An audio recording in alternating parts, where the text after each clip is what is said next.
Got a Ferrari 333 SP race car for you today, made by Hot Wheels and 1/64th Diecast. It's a mainline series car. It's in the Ferrari red, looks fantastic. Got that racing stripe down the side, ending with the number 4 in black, the racing stripe in white. We have a Ferrari logo, and it is the prancing horse, of course, in yellow and black. You notice there are 2 clips there for clipping on the hood and the rear deck lid. Looks like a door of some sort, but I don't think it is. Then on the side of the car there, I believe there's a fueling location. You'll also notice vents for cooling for the front wheels there. And you'll see at the rear of the car, there is a big black wing there. Now, later on in this video, we'll see that that wing has problems. That's a Hot Wheels problem, because this car is brand spanking new out of the package. I think it's probably from the year 2011. Looking at the oblique view of the car, you'll see the classic Ferrari look. Got that Enzo look to it. I really like it. I think they actually stole the Enzo look. The look of the Enzo, the style, the motif of the Enzo from possibly this car right here.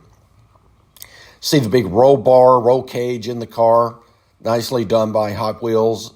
They did it in a metal silver looking color, which makes it that much more realistic. I'm not sure that roll bar would be that big, but it's there.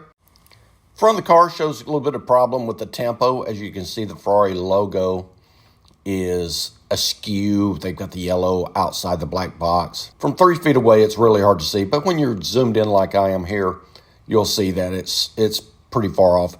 The number 4 is not done that well either. The rest of the front end of the car looks really nice, and as I said, it's got the Enzo look, which I really like. The left front quarter panel doesn't have anything significantly different from the right front quarter panel, but you can see that there are issues here with the tempo. There beside the 4, 4's not necessarily, the bottom of it's not all there, and then towards the rear of the car, the tempo is really poor back there in the white striping. It's par for the course for a mainline Hot Wheels car.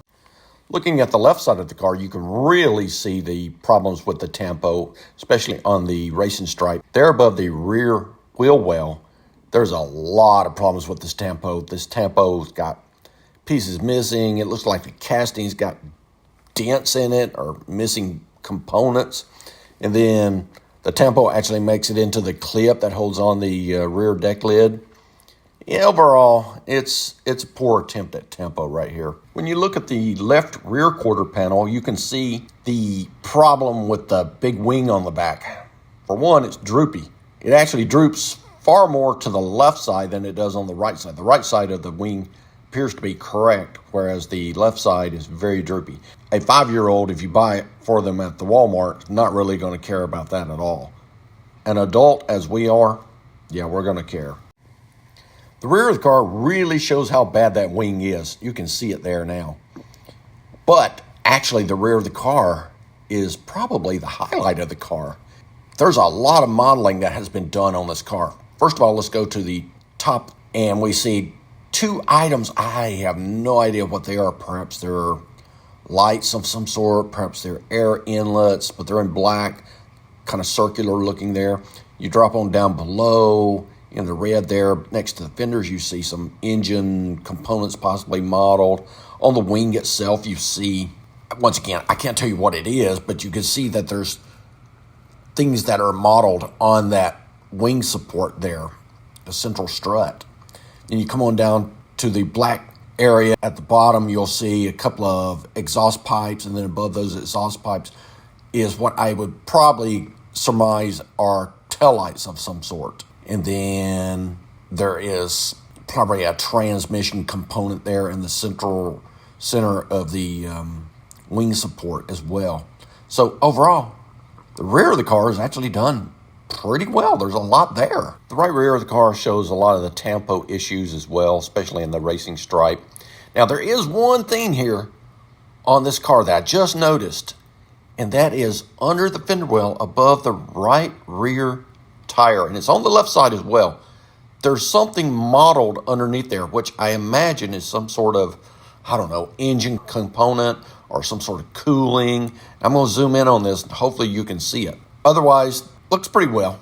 Top-down view of the car really shows a lot. You can see the air vents on the front fenders, nicely done by Mattel. You can see the contours of the passenger compartment, well done, look great. You can see the steering wheel in there. You can see the one seat.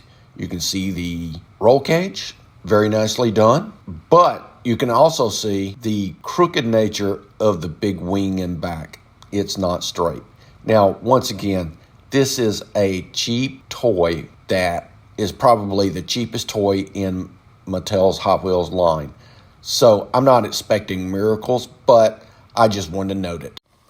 Bottom of the car shows you what you would expect in this car. Not much modeled on the bottom because, quite frankly, on the rear car, there's not much there.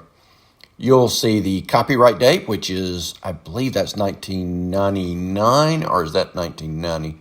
No, that's 1999 from Mattel Incorporated, Malaysia. D07, I believe that is. And then Ferrari 333 SP. Now, we do have a little bit of modeling there. I don't know what that would be. Some little lines there. What is that? And then, of course, you've got your Hot Wheels logo there. Overall, for a mainline car from Hot Wheels, I would say this is at best an average effort. There's tempo issues. There's problems with the modeling of the plastic. And there's just not a lot of detail on the car. Is it worth the $1.50, $2 you might have to spend on it at Target today? Now, you're not going to be able to buy it at Target. I think this is a 2011 model. But what I'm saying is if this were sitting at Target or Walmart or your grocery store, would it be worth the money? For your child, yes. For a collection, perhaps not. Hope you enjoyed the video. Don't forget to like and subscribe. Drop me a comment or two. Let me know what you think. Have a great day.